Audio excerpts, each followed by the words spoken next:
December 1914. Military hospitals across England and France. The smell hit you first, a thick wave of rotting flesh mixed with carbolic acid that burned your nose and made your eyes water. Inside the converted manor houses and hastily built field hospitals, young men lay in rows of metal beds, their bandages soaked through with yellow and green fluid that doctors called discharge, but everyone knew meant death was coming. 70 out of every 100 soldiers who survived getting shot or hit by shrapnel died anyway, not from their wounds, but from the infections that came after. Their flesh turned black around the edges of cuts and bullet holes. Gas gangrene crept through their bodies like an invisible fire, and there was nothing anyone could do to stop it. The surgeons tried everything they knew. They poured iodine into open wounds, watching soldiers bite down on leather straps to keep from screaming. They used carbolic acid, the same chemical that cleaned factory floors, splashing it directly onto exposed muscle and bone. The acid burned away infected tissue, but it burned healthy tissue too, leaving raw craters that often got infected all over again. Some doctors tried mercury compounds. Others used permanganate solutions that stained everything purple. Nothing worked. The mud from the trenches carried bacteria that laughed at every treatment the British Medical Corps could throw at it. Soldiers who should have lived, who could have walked out of hospitals and gone home, instead died in agony as their bodies rotted from the inside out. The numbers terrified the generals more than they let anyone know. For every man killed by a bullet or bomb, 2 more died from infected wounds. Entire battalions were being destroyed, not by German guns, but by microscopic enemies that no one could see or fight. Military hospitals overflowed. The smell of death hung over every medical station from London to the Western Front. And the doctors trained in the finest medical schools in Europe had no answers. They followed their textbooks. They used the treatments that had worked in previous wars. But the filth of trench warfare created a new kind of hell that old solutions could not touch. Into this disaster stepped a man who had no business offering medical advice to anyone. Joseph Bosisto was a farmer from Victoria, Australia, a man who grew eucalyptus trees and distilled their leaves into oil that he sold for cleaning products and vapour rubs. He had never been to medical school. He had never treated a gunshot wound or stood in an operating theatre. He was just a farmer who happened to know a lot about trees. But Bosisto had spent 20 years experimenting with eucalyptus oil on his farm, treating animal wounds, testing different extraction methods, and studying how the sharp-smelling liquid worked on infections in sheep and cattle.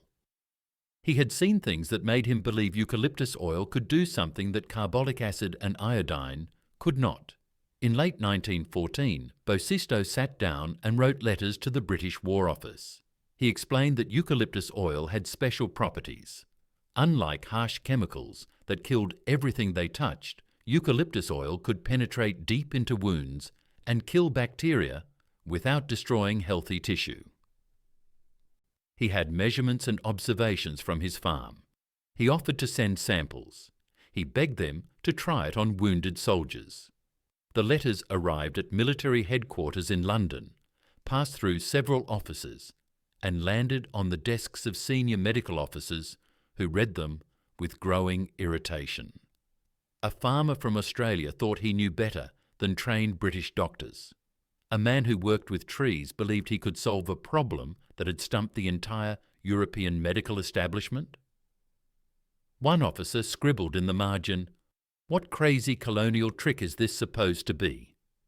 The letters were filed away, ignored, dismissed as the ravings of a colonial nobody who did not understand modern medicine. The rejection made perfect sense to the military medical authorities. They had protocols, they had standards. They had centuries of European medical knowledge backing up their methods. What they did not have was any reason to trust folk remedies from the other side of the world, especially remedies suggested by someone without proper credentials.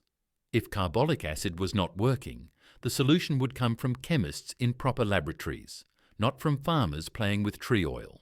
The British Medical Corps had its pride and its procedures, and neither had room for unconventional ideas from unconventional sources. But Joseph Bosisto kept thinking about those dying soldiers. He read the casualty reports in the newspapers. He calculated how many men were dying from infections every day. And he kept experimenting in his distillery, refining his eucalyptus oil formula, adjusting the concentration, testing it on every kind of wound and infection he could find on his farm. He became convinced of something that seemed impossible to everyone else, that the answer to the war's deadliest problem was not locked away in some fancy European laboratory, but growing in the Australian bush, in the bark and leaves of trees that had been there for millions of years. The eucalyptus trees had developed their oils as weapons against bacteria and fungi, chemical defences refined by evolution into something more effective than anything humans had invented. Bosisto just had to make someone in power understand that before thousands more soldiers died for no reason, except stubbornness and pride. Back in his distillery, Bosisto worked alone in the small wooden building that smelled permanently of eucalyptus and steam. He needed to get the formula exactly right before anyone would take him seriously.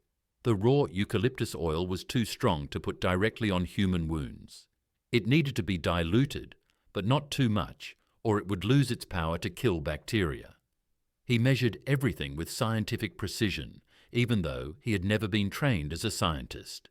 15% eucalyptus oil mixed with emulsifying agents that would let it blend with water. The key ingredient was eucalyptol, a compound inside the oil that did the actual killing of germs. He tested batch after batch until he found the magic number. The eucalyptol content had to be between 70 and 85% of the total oil. Any less and it was too weak.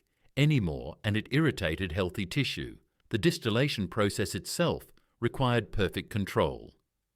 Bosisto heated the eucalyptus leaves to exactly 176 degrees Celsius, not a degree more or less. Too hot, and the medicinal compounds broke down into useless chemicals. Too cool, and not enough oil extracted from the leaves. He used a thermometer he had mail-ordered from Sydney, checking the temperature every 10 minutes during the 4-hour distillation process. Once he had pure oil, he mixed it into saline solutions at concentrations between 0.5% and 2% for wound irrigation.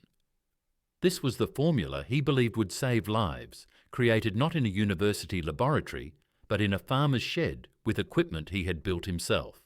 But making the formula was not enough.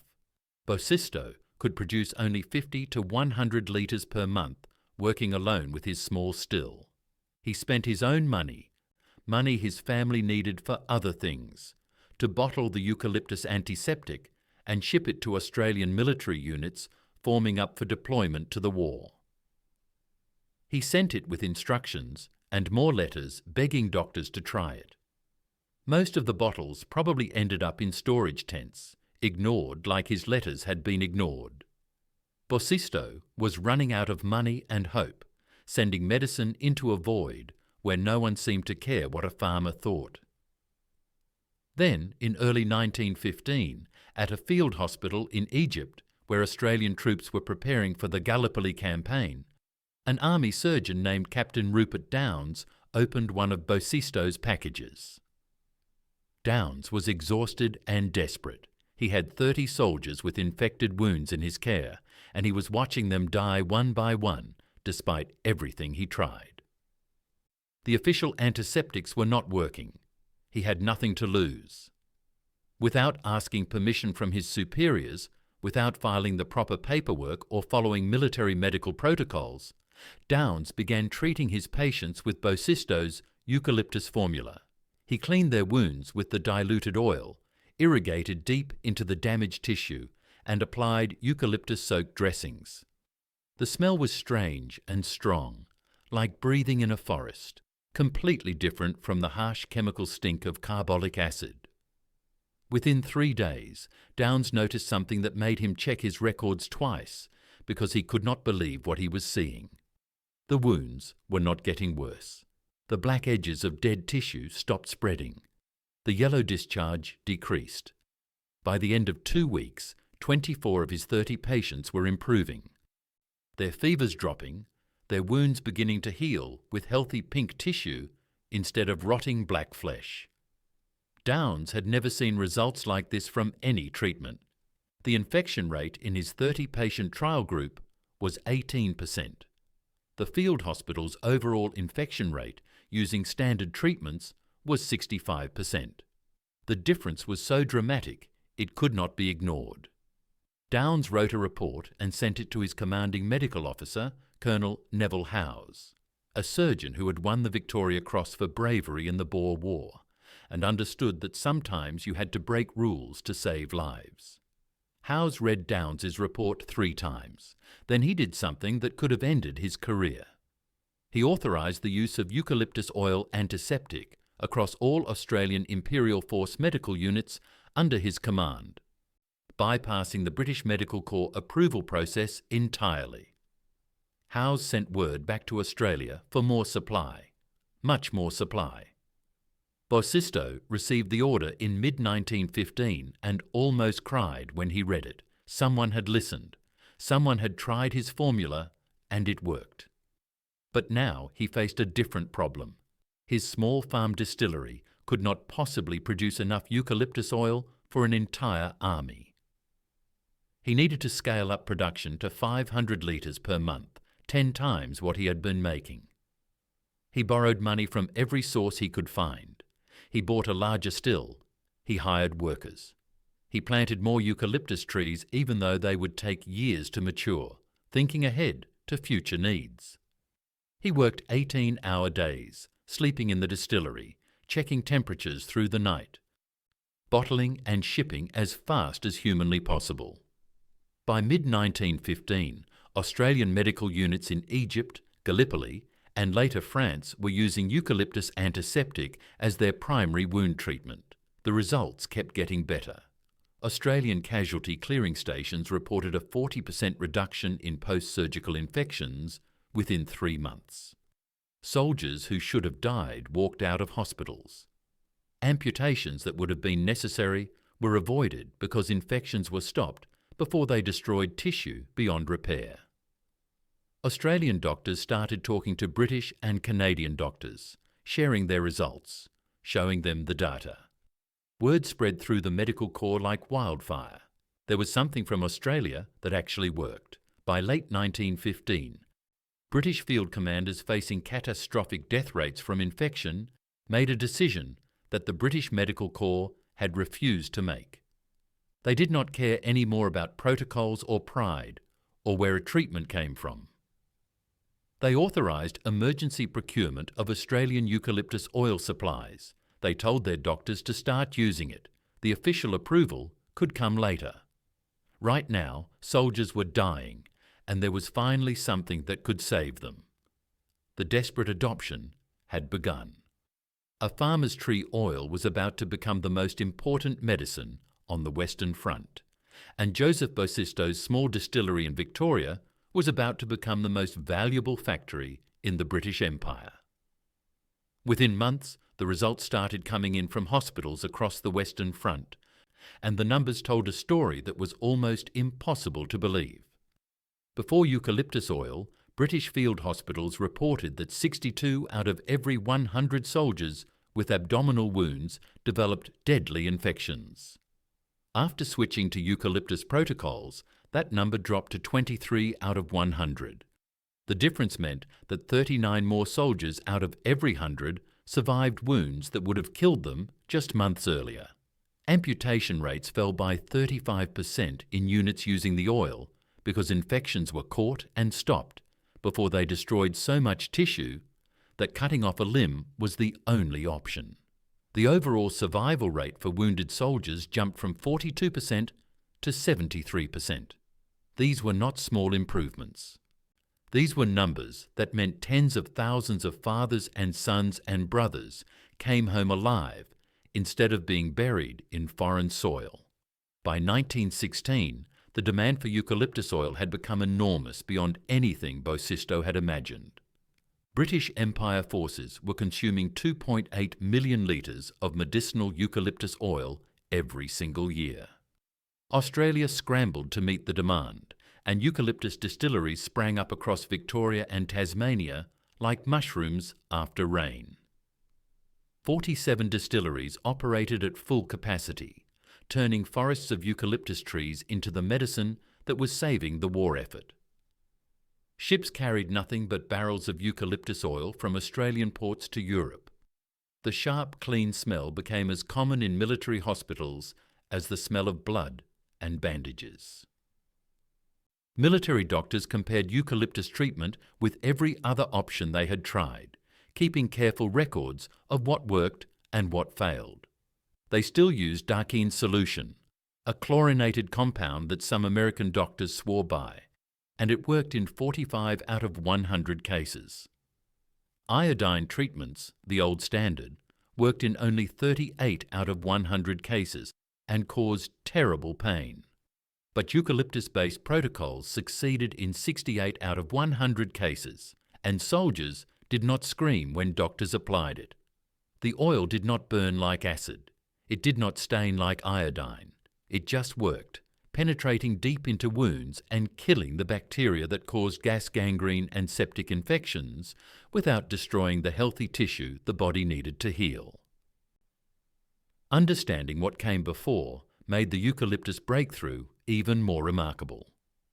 In 1914 and early 1915, before anyone would listen to Bosisto, military surgeons had followed strict protocols that seemed logical but failed completely in practice. They poured carbolic acid directly onto open wounds, believing that if a little antiseptic was good, more must be better. The acid burned the edges of wounds, creating zones of dead tissue that turned black and crusty. But dead tissue could not fight infection. In fact, it became a perfect breeding ground for anaerobic bacteria, germs that thrived in dead flesh where oxygen could not reach.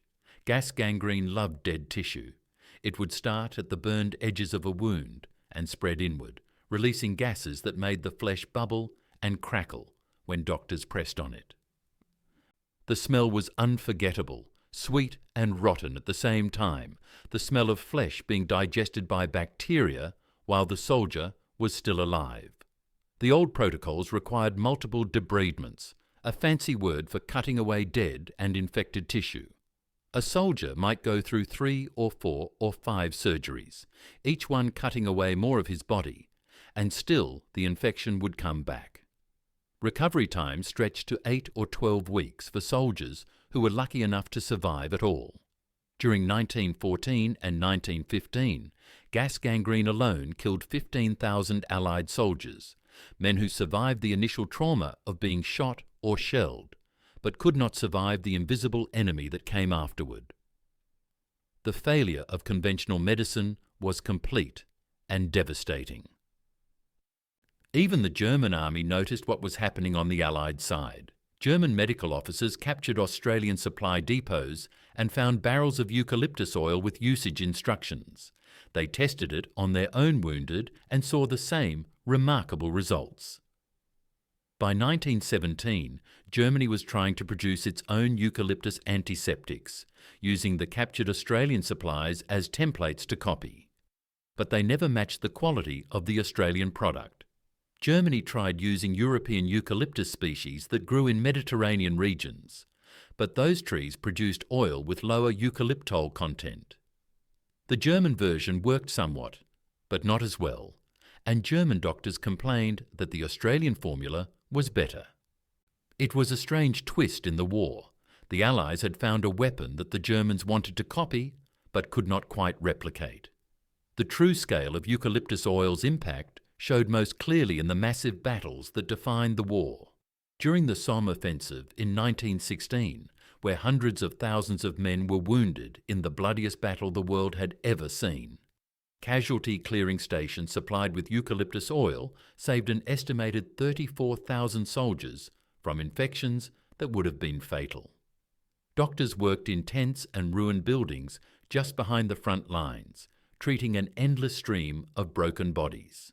They irrigated wounds with eucalyptus solution, packed them with eucalyptus-soaked gauze, and watched as men who should have died instead stabilised and survived long enough to be evacuated to proper hospitals. One battalion medical unit in the nightmare of Passchendaele, where men drowned in mud, and every wound was contaminated with the filthiest water imaginable, treated 400 wounded soldiers using eucalyptus protocols. 312 of those men survived, wounds that in 1914 would have meant certain death from infection. The British War Office finally made eucalyptus oil official in April 1917, adding it to the standard military medical kit that every doctor and medic carried. The approval came with no apology for the years of rejection, no acknowledgement that they had ignored a solution that could have saved thousands of lives earlier. They simply added eucalyptus antiseptic to the list of approved medicines and moved on. Boshisto received the Order of the British Empire in a brief ceremony that barely rated a mention in the newspapers. No one seemed to think it was remarkable that a farmer with no medical training had solved the problem that had stumped every trained doctor in Europe. By 1918, the final year of the war, 89% of Allied medical units used eucalyptus-based antiseptics as their primary treatment for wounds. It had become standard practice, the default option, the treatment that everyone knew worked. Doctors estimated that over the course of the war, 2.1 million soldiers were treated with eucalyptus protocols. No one could calculate exactly how many lives were saved because no one could know for certain who would have died without the treatment. But conservative estimates suggested that eucalyptus oil prevented at least 500,000 deaths from infection, possibly many more. An Australian farmer's stubborn insistence that his tree oil could save lives had turned out to be the most important medical breakthrough of the entire war, more valuable than any weapon or strategy, because it brought soldiers home alive who otherwise would have been lost to an invisible enemy that no gun could fight. When the war ended in November 1918, eucalyptus oil did not fade away like so many wartime inventions that were useful only for killing or surviving. Instead, it spread into peacetime medicine like water soaking into dry ground. Pharmaceutical companies across Europe and America had watched the military results with great interest, and now they wanted to turn eucalyptus into commercial products they could sell to regular people. Within 5 years, eucalyptus oil became a standard component in antiseptic formulations sold in every pharmacy and general store. Companies extracted eucalyptol, the active compound that did the actual work, and put it into cough drops, chest rubs, wound ointments, and disinfectant solutions. By 1925, eucalyptol appeared in 60% of all respiratory and topical antimicrobial medications sold in the Western world. The tree oil that military doctors had dismissed as folk medicine was now scientific medicine, endorsed by the same medical establishment that had once rejected it. Joseph Bosisto lived to see his invention change the world, but he never became famous for it. He died in 1924 at the age of 73, still working at his eucalyptus distillery in Victoria. The newspapers ran small obituaries that mentioned he had supplied eucalyptus oil during the war, but they did not explain that his stubborn belief in tree medicine had saved hundreds of thousands of lives. There were no statues erected, no hospitals named after him, no grand ceremonies celebrating the farmer who had been smarter than all the trained doctors. Bosisto received his Order of the British Empire and went back to work, expanding his distillery into a proper company that employed dozens of workers and shipped eucalyptus products around the world. He died knowing his formula worked, but never fully understanding just how massive his impact had been. In the story of World War I, his name appeared in footnotes if it appeared at all, but his company survived him and grew into something significant. Bosisto's eucalyptus oil became Australia's largest essential oil producer, a business that operated through the entire 20th century and into the 21st. The same distillery methods that Bosisto had perfected in his small farm building were scaled up and refined, but never fundamentally changed. The company still operates today, more than a century after Joseph Bosisto first wrote those ignored letters to the War Office. You can walk into a pharmacy in Sydney or Melbourne or London and buy Bosisto's eucalyptus oil in bottles that look remarkably similar to the ones that were shipped to field hospitals in France. The label says the product is good for respiratory relief and minor wound care, using almost the same words Bosisto wrote in his original instructions to military doctors. Modern medicine never forgot eucalyptus oil, even as new antibiotics and synthetic drugs came along. The World Health Organization includes eucalyptus oil on its list of essential medicines, recognizing that sometimes the old natural remedies work as well as or better than high-tech alternatives. Contemporary wound care products, the advanced bandages and ointments that doctors use in hospitals today, often contain eucalyptol derivatives. The compound has been modified and improved, but its core function remains the same, killing bacteria without destroying healthy tissue. Military forces around the world still carry eucalyptus-based products in their medical kits. Australian, British and American soldiers deploying to combat zones pack wound care supplies that contain the same active ingredient that saved their great-grandfathers in the trenches of World War I. The global market for medicinal eucalyptus is worth $4.2 billion every year. That number represents millions of bottles and tubes and packages of medicine that trace their origin back to a farmer's experiments in Victoria. Eucalyptus plantations cover huge areas of Australia, Portugal, Spain and Brazil, grown specifically for medicinal oil extraction. The trees that Bosisto planted thinking about future needs became the ancestors of forests that supply the world with medicine. Every time someone uses eucalyptus cough drops for a cold or applies eucalyptus ointment to a cut, they are benefiting from the same discovery that saved soldiers from gangrene over a century ago. But the story of eucalyptus oil also contains a warning that military medicine has had to relearn in recent years. During the wars in Iraq and Afghanistan, doctors treating wounded soldiers faced a new version of the old problem: antibiotic-resistant infections. Bacteria had evolved to survive the drugs that had replaced eucalyptus oil as the primary treatment for infected wounds. Soldiers were dying again from infections that drugs could not stop.